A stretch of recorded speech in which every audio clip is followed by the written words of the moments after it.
কৈলাস যাত্রার পথে অনেক আশ্চর্য ঘটনার সাক্ষী থেকেছি আমি, কিন্তু হিলসায় কাটানো সেই একটি রাত আজও আমার জীবনের সবচেয়ে রহস্যময় রাত।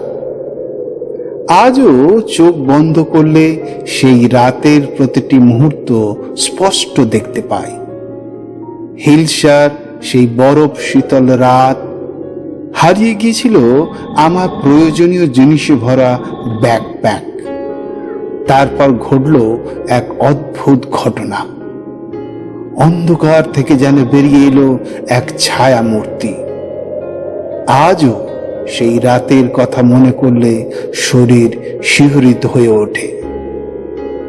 চলুন আপনাদের নিয়ে চলি হিলসার সেই অলৌকিক রাতে।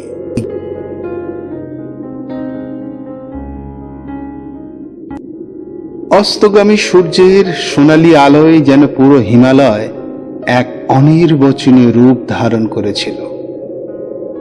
সেই দৃশ্য আজও আমার স্মৃতিতে অমলিন, কিন্তু প্রকৃতির সেই অপূর্ব সৌন্দর্য বেশিক্ষণ স্থায়ী হলো না। মুহূর্তের মধ্যেই ঝুপ করে নেমে এলো অন্ধকার। হিলসা নেপাল আর তিব্বতের সীমান্তের একটি ছোট্ট পাহাড়ি জনপদ এই হিলসা। চারিদিকে শুধু বিশাল বিশাল পাহাড়। মানুষের কোলাহল নেই, শহরের ব্যস্ততা নেই, আছে শুধু পাহাড়ের বুক চিরে বয়ে চলা লাগাতার হু হু করা বরফ শীতল বাতাস, কারনালির গর্জন আর এক গভীর ধ্যানমগ্ন নিস্তব্ধতা। সেই বাতাস যেন শুধু শরীরকে স্পর্শ করছিল না, হাড়ের ভিতর পর্যন্ত ঢুকে যাচ্ছিল।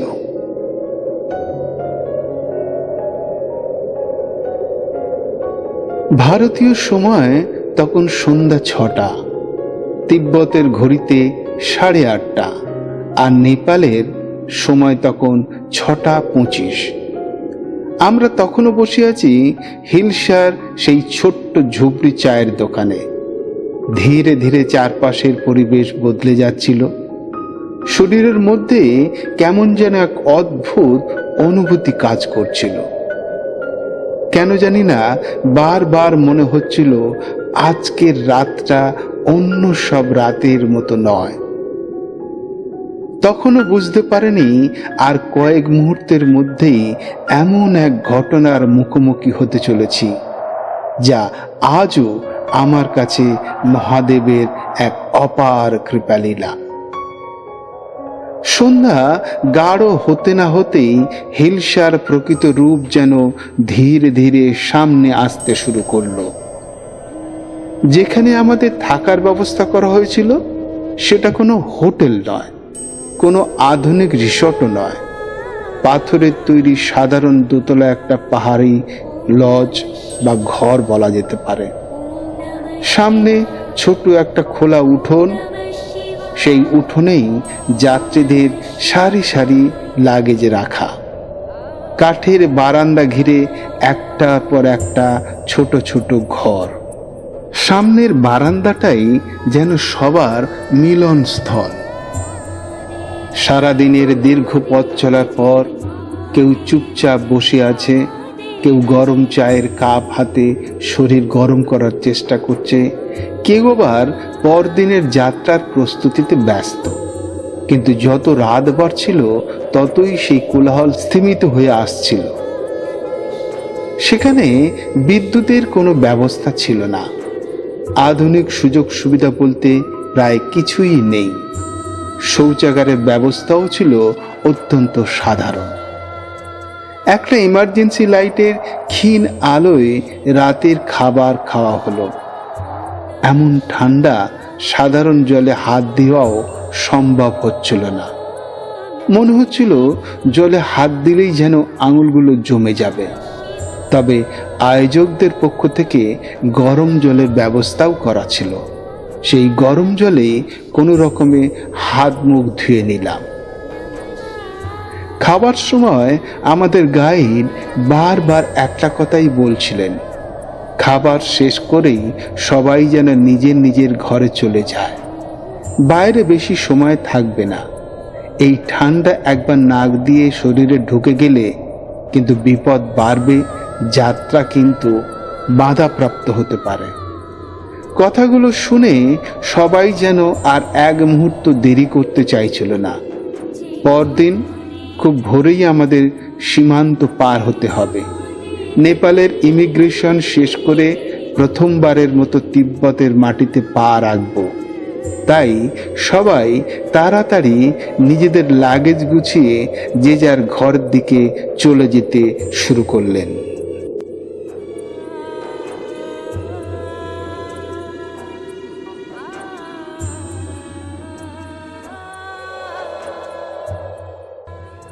আমিও উঠে পড়লাম, বড় লাগেজটা হাতে নিলাম।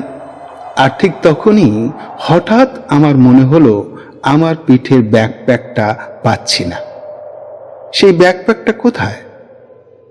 প্রথমে বিষয়টাকে খুব একটা গুরুত্ব দিইনি। মনে হলো হয়তো কোনো ব্যাগের সঙ্গে লেগে আছে। এই উঠোনে এত ব্যাগ রয়েছে বা ছিল, কারোর সঙ্গে হয়তো চলে যেতে পারে।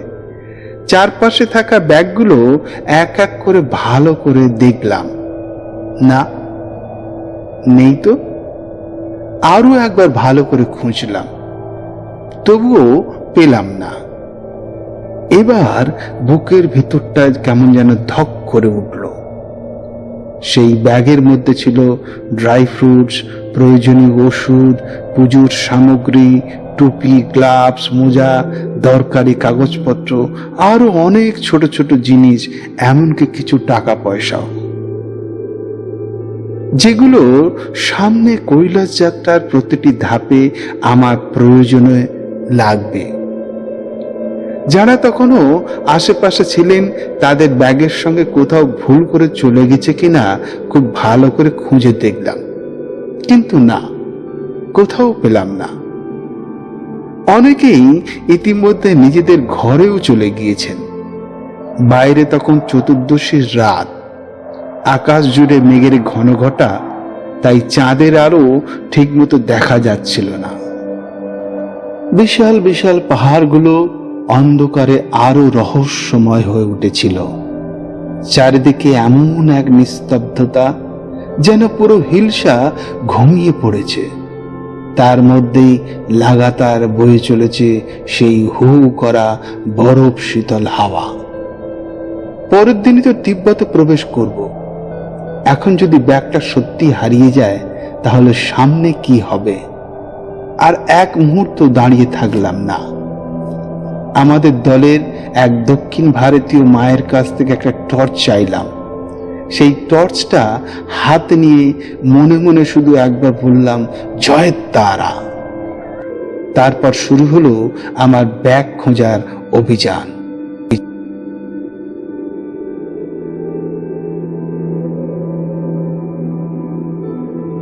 টর্চ হাতে নিয়ে বেরিয়ে পড়লাম। সামনে শুধু কনকনে ঠান্ডা, চারিদিকে নিস্তব্ধ পাহাড়, আর তার মাঝখানে টর্চের ক্ষীণ আলো। একটার পর একটা ঘর, একজনের পর আর একজন যাত্রীর দরজায় গিয়ে কড়া নাড়ছি। হিন্দিতে জিজ্ঞেস করছি, मेरा एक बैग नहीं मिल रहा है, क्या गलती से आपके लागेज के साथ आ गया है? প্রত্যেকেই অত্যন্ত আন্তরিকভাবে নিজের নিজের সব ব্যাগ দেখালেন। কেউ বিরক্ত হলেন না, বরং অনেকেই আমার সঙ্গে ব্যাগ খুঁজতে সাহায্য করার চেষ্টাও করলেন। আমি কাঠের সিঁড়ি বেয়ে দোতলায় উঠছি, আবার নিচে নামছি। একটা ঘর থেকে আরেকটা ঘর, একজন যাত্রী থেকে আর একজন যাত্রীর কাছে প্রায় আধ ঘন্টা ধরে টর্চ হাতে হিলসার সেই ছোট্ট জনপদের এক প্রান্ত থেকে আর এক প্রান্ত পর্যন্ত ঘুরে বেড়ালাম। মোটামুটি প্রায় আধা কিলোমিটার এলাকা খুঁজে ফেলেছি। প্রতিটি ঘরে গেছি, প্রতিটি ব্যাগ চেক করেছি। আমাদের গ্রুপের সদস্যদের ছাড়াও অন্যান্য গ্রুপ থেকে যারা এসেছিলেন অন্যান্য এজেন্সির মাধ্যমে তাদের ঘরে গিয়েও দেখেছি। প্রত্যেককে জিজ্ঞাসা করেছি, কিন্তু কোথাও আমার ব্যাগের কোনো খোঁজ পেলাম না। ধীরে ধীরে একটা বিষয় স্পষ্ট হয়ে উঠছিল। কেউ যদি সত্যি ভুল করে আমার ব্যাগ নিয়ে গিয়ে থাকেন, তাহলে এতক্ষণে নিশ্চয়ই সেটা সে জানবে, কারণ আমি প্রায় প্রতিটি ঘরেই গিয়ে খোঁজ করে এসেছি। আর একটা কথা তখন বারবার মনে ঘুরছিল, কৈলাস যাত্রায় প্রত্যেক যাত্রীর সমস্ত ব্যাগেই একটা করে পরিচয়পত্রের ট্যাগ লাগানো থাকে। সেই ট্যাগে লেখা থাকে যাত্রীর নাম, গ্রুপের নাম, ট্যুর অপারেটরের নাম, এমনকি যোগাযোগের ফোন নম্বরও। আমার ব্যাগেও সেই পরিচয়পত্র লাগানো ছিল, তাই কেউ যদি ভুল করেও ব্যাগ নিয়ে গিয়ে থাকেন, তাহলে আমাকে খুঁজে বের করা মোটেই কঠিন ছিল না। সেই মুহূর্তে বুকের ভিতর অজানা একটা আতঙ্ক ধীরে ধীরে জমতে শুরু করলো। তাহলে কি সত্যিই ব্যাগটা আর ফিরে পাওয়া যাবে না?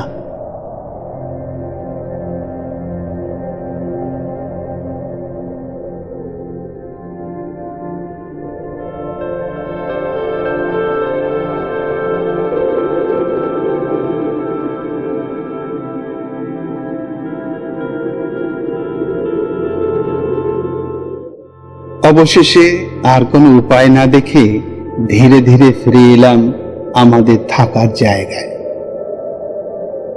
আর ফিরে এসে যে দৃশ্যটা দেখলাম, আজ চোখ বন্ধ করলে স্পষ্ট দেখতে পাই। কিছুক্ষণ আগেও যে উঠোনে যাত্রীদের কোলাহল ছিল, কেউ গল্প করছিল, কেউ লাগেজ গুছিয়ে নিচ্ছিল, কেউ পরের দিনের যাত্রার প্রস্তুতি নিচ্ছিল, সেই একই উঠোন এখন সম্পূর্ণ ফাঁকা। সবাই নিজেদের ঘরের ভিতরে ঢুকে পড়েছে। চারিদিকে শুধু নিস্তব্ধতা। পাহাড়ের বুক চিরে বয়ে চলেছে হু করা বরফ শীতল বাতাস। আর আমি সেই ফাঁকা উঠোনের মাঝখানে একা দাঁড়িয়ে, হাতে একটা টর্চ। আর মনের মধ্যে একের পর এক প্রশ্ন ঘুরপাক খাচ্ছে। ব্যাগটা গেল কোথায়? সত্যি কি হারিয়ে গেল? কাল ভোরেই তো তিব্বতে প্রবেশ করব। এখন যদি ব্যাগটা আর না পাই? সেই ব্যাগের মধ্যে থাকা প্রতিটি জিনিসের কথা একে একে মনে পড়তে লাগলো। সামনে কৈলাস যাত্রার জন্য প্রয়োজনীয় আরো কত কি জিনিস আছে ওই ব্যাগের মধ্যে। বুকের ভিতর তখন অজানা এক আতঙ্ক জমে উঠেছে। কি করব কিছুই বুঝে উঠতে পারছিলাম না। অনেকক্ষণ সেই ফাঁকা উঠোনে দাঁড়িয়ে রইলাম। তারপর ধীরে ধীরে আবার হাঁটতে হাঁটতে চলে এলাম সেই ছোট্ট ঝুপড়ি চায়ের দোকানের সামনে। এইমাত্র যে দোকানটায় বসে গরম চা খাচ্ছিলাম, এখন সেই দোকানটাও প্রায় ফাঁকা। কেরোসিনের ছোট্ট বাতিটা তখন মিটমিট করে জ্বলছে। সেই ক্ষীণ আলোয় একটা বেঞ্চের উপর চুপচাপ বসে পড়লাম। সত্যি বলতে কি, তখন আর ব্যাগ খোঁজার মতো কোনো শক্তি আমার শরীরে অবশিষ্ট ছিল না। শরীর সারাদিনের পথ চলায় ক্লান্ত। মাথার ভিতরে যেন এক অদ্ভুত শূন্যতা। আর ঠিক সেই নীরবতার মধ্যেই হঠাৎ বহু বছর আগের অমরনাথ যাত্রার একটা ঘটনা মনে পড়ে গেল।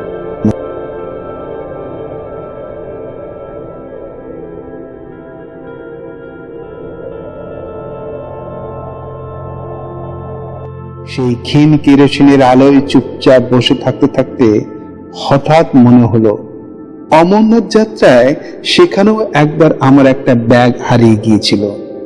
সেই ব্যাগের মধ্যে ছিল একটা ক্যামেরা, কিছু টাকা পয়সা, ওষুধ, আরো অনেক প্রয়োজনীয় জিনিস। আমার এই স্বভাব যারা জানতেন, কৈলাস যাত্রার বেরোনোর আগেই তারা মজা করে বলেছিলেন, দেখো এবার যেন আবার ব্যাগ হারিয়ে না ফেলো। চায়ের দোকানের সেই নির্জন বেঞ্চে বসে কথাগুলো যেন আমার কানে ভেসে উঠছিল। মনে মনে নিজেকেই প্রশ্ন করলাম, তাহলে কি এবারেও? কিন্তু আশ্চর্যের বিষয়, একটু রাগ হচ্ছিল না। কারো উপর কোনো অভিযোগ আসছিল না, বরং অমরনাথের সেই ঘটনার মতোই এবারেও মনে হতে লাগলো হয়তো এই ব্যাগটা কোনোদিনই সত্যিকারের অর্থে আমার ছিল না। হয়তো এই ব্যাগের ভিতরে থাকা কোনো জিনিসের প্রয়োজন আমার চেয়ে অন্য কারো বেশি। অমরনাথে যেমন মনে হয়েছিল মহাদেব আমার প্রয়োজনের অতিরিক্ত জিনিস অন্য কারো প্রয়োজন মেটাবার জন্য নিয়ে নিয়েছে, আজ যেন ঠিক সেই একই অনুভূতি মনকে ছুঁয়ে গেল। ধীরে ধীরে সমস্ত অস্থিরতা কোথায় যেন মিলিয়ে যেতে লাগলো। আমি মাথা নিচু করে মনে মনে শুধু বললাম, হর হর মহাদেব, তোমার জিনিস তুমি নিয়েছ, যদি এটাই তোমার ইচ্ছা হয় আমার কোনো আক্ষেপ নেই। কথাগুলো বলার সঙ্গে সঙ্গেই বুকের ভেতরে যেন এক অদ্ভুত শান্তি নেমে এলো। মনে হলো যা হওয়ার ছিল তা হয়ে গেছে, এখন আর ব্যাগের জন্য দুঃখ করে কোনো লাভ নেই, বরং সবকিছু তার ইচ্ছার উপর ছেড়ে দেওয়াই ভালো।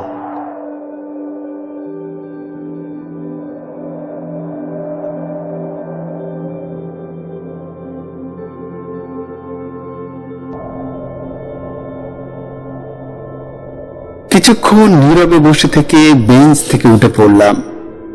জ্যাকেটটা আরো একবার ভালো করে গায়ে জড়িয়ে নিলাম। ভাবলাম এবার ঘরে ফিরে বিশ্রাম নিই। সারাদিনের ক্লান্ত শরীরও আর চলতে চাইছিল না। ধীরে ধীরে চায়ের দোকান থেকে বেরিয়ে লজের দিকে হাঁটতে শুরু করছি। এমন সময় পিছন থেকে হিন্দিতে কেউ আমার নাম ধরে ডাকলো, দিলীপ আচার্য কোন হ্যাঁ? মুহূর্তের মধ্যে থেমে গেলাম। এই কনকনে ঠান্ডার রাতে এই নির্জন পাহাড়ি জনপদে আমার নাম ধরে আবার কি ডাকছে? ধীরে ধীরে পিছন ফিরে তাকালাম। অন্ধকারের মধ্যে একটা ছায়া মূর্তি এসে দাঁড়িয়ে আছে। মাথা থেকে পা পর্যন্ত মোটা শীতের পোশাকে ঢাকা, ভালো করে মুখ দেখাও যাচ্ছে না। মেঘে ঢাকা আকাশ, চারিদিকে প্রায় অন্ধকার, তাই তার মুখটা স্পষ্ট বোঝা যাচ্ছিল না। আমি বললাম, मैं हूं दिलीप आचार्य, क्या है? সেই ছায়া মূর্তিটি ধীরে ধীরে আমার দিকে এগিয়ে এলো। অন্ধকারের মধ্যেও বুঝতে পারছিলাম মাথা থেকে পা পর্যন্ত মোটা শীতের পোশাকে ঢাকা। একেবারে স্বাভাবিক গলায় বলল, आपका एक बैग मेरा লাগেজ के साथ चला गया था। এই বলে সেই ব্যাগটা আমার হাতে তুলে দিল। আমি কোনো কথা না বলে তাড়াতাড়ি ব্যাগটা মাটিতে নামিয়ে রাখলাম। টর্চের আলো ব্যাগের উপর ফেলতেই বুকের ভিতরটা যেন কেঁপে উঠল। হ্যাঁ, এটাই তো আমার সেই ব্যাকপ্যাক, আর কোনো সন্দেহ নেই। হ্যাঁ, এটাই আমার ব্যাগ। এক মুহূর্তের মধ্যেই যেন বুকের উপর থেকে একটা বিশাল বোঝা নেমে গেল। আমি মুখ তুলে মানুষটাকে একটা ধন্যবাদ জানাতে যাব, এমন সময় দেখি তিনি আর আমার সামনে দাঁড়িয়ে নেই। মনে হলো আমাদের থাকার সেই লজটার পিছন দিক দিয়ে হেঁটে চলে যাচ্ছেন। আমিও তাড়াতাড়ি ব্যাগটা তুলে নিয়ে তার পিছনে পিছনে এগোলাম। অন্তত একবার একটা থ্যাংক ইউ তো জানানো যেতেই পারে।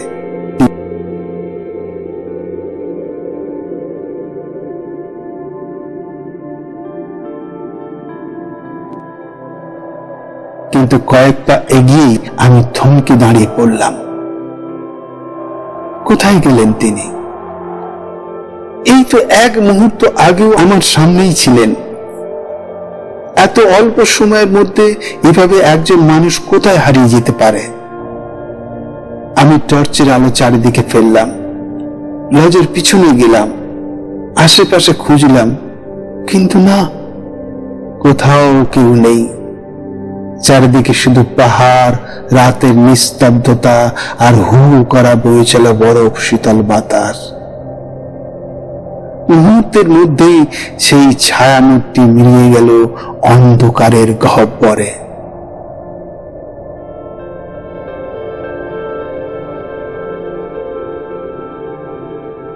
আমি কিছুক্ষণ স্থির হয়ে দাঁড়িয়ে রইলাম।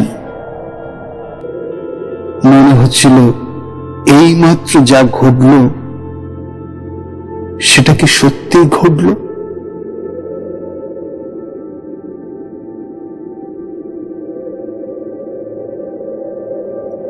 সেই রাতে ব্যাগটা বুকে জড়িয়ে অনেকক্ষণ চুপ করে দাঁড়িয়ে রইলাম। ঠান্ডা তখন একই রকম, পাহাড়ের বুক চিরে হু করে বয়ে চলেছে বরফ শীতল বাতাস। কিন্তু আশ্চর্যের বিষয়, কিছুক্ষণ আগেও যে ঠান্ডা শরীরের ভিতর পর্যন্ত কাঁপিয়ে দিচ্ছিল, তখন যেন আর কিছু অনুভব করছিলাম না। মনে হচ্ছিল এমন কিছু ঘটেছে যার ব্যাখ্যা আমার কাছে নেই। ধীরে ধীরে ব্যাগটা নিয়ে নিজের ঘরে এলাম। সারা রাত ঘটনাটা মাথার ভেতর ঘুরপাক খেতে লাগলো। ঘুম এলেও বারবার ঘুম ভেঙে যাচ্ছিল। সেই মানুষটার মুখ মনে করার চেষ্টা করছি, তার গলার স্বর, হাঁটার ভঙ্গি, শরীরের গঠন সব মনে করার চেষ্টা করছি। কিন্তু যতই মনে করতে গেছি ততই যেন সবকিছু ঝাপসা হয়ে যাচ্ছে। শুধু একটা কথাই বারবার কানে ভেসে উঠছিল, দিলীপ আচারিয়া কৌন হ্যায়।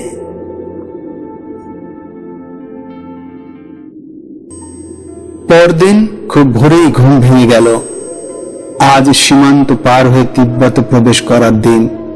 সবাই যে যার প্রস্তুতিতে ব্যস্ত, কিন্তু আমার মন আগের রাতের সেই ঘটনাতে আটকে রয়েছে।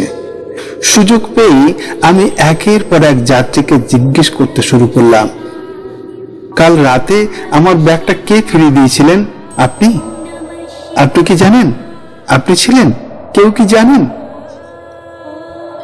কেউ মাথা নাড়লেন, কেউ বললেন না আমি জানি না।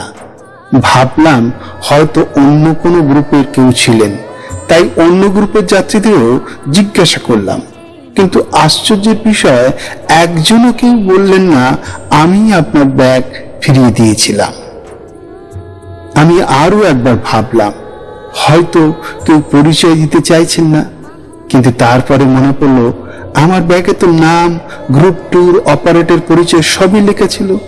আগের রাতে যদি সত্যি কেউ ভুল করে ব্যাগ নিয়ে থাকেন তাহলে আমাকে খুঁজে পাওয়া তার পক্ষে কঠিন ছিল না। অথচ ব্যাগ ফিরিয়ে দেওয়ার পরও তিনি নিজের পরিচয় দিলেন না। পরদিনও কেউ এগিয়ে এসে বললেন না আমি দিয়েছিলাম।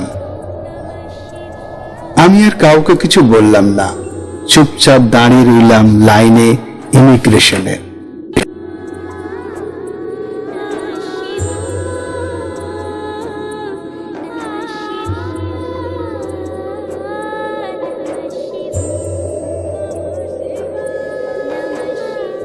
তারপর ধীরে ধীরে আমার অন্তরে একটা গভীর উপলব্ধি জেগে উঠল।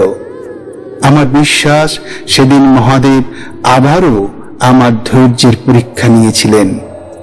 আমি তখনও সমস্ত দুশ্চিন্তা, সমস্ত আক্ষেপ তার চরণে সমর্পণ করে বলেছিলাম, হর হর মহাদেব, তোমার জিনিস তুমি নিয়েছ, যদি এটাই তোমার ইচ্ছা হয় আমার কোনো আক্ষেপ নেই। আর ঠিক তার কিছুক্ষণ পরেই সেই ছায়া মূর্তিটি এসে আমার হারিয়ে যাওয়া ব্যাগটি ফিরিয়ে দিয়ে গেলেন। অনেক খুঁজেও সেই ছায়া মূর্তিটির পরিচয় আমি আর কোনোদিনও জানতে পারিনি। আমার অন্তর আজও একটা কথাই বলে, সেদিন স্বয়ং মহাদেবী যাত্রী রূপে এসে আমার ধৈর্যের পরীক্ষা করেছিলেন। তিনি শুধু আমার হারিয়ে যাওয়া ব্যাগ ফিরিয়ে দেননি, তার কৃপা অনুভব করার সৌভাগ্য আমাকে দিয়েছিলেন।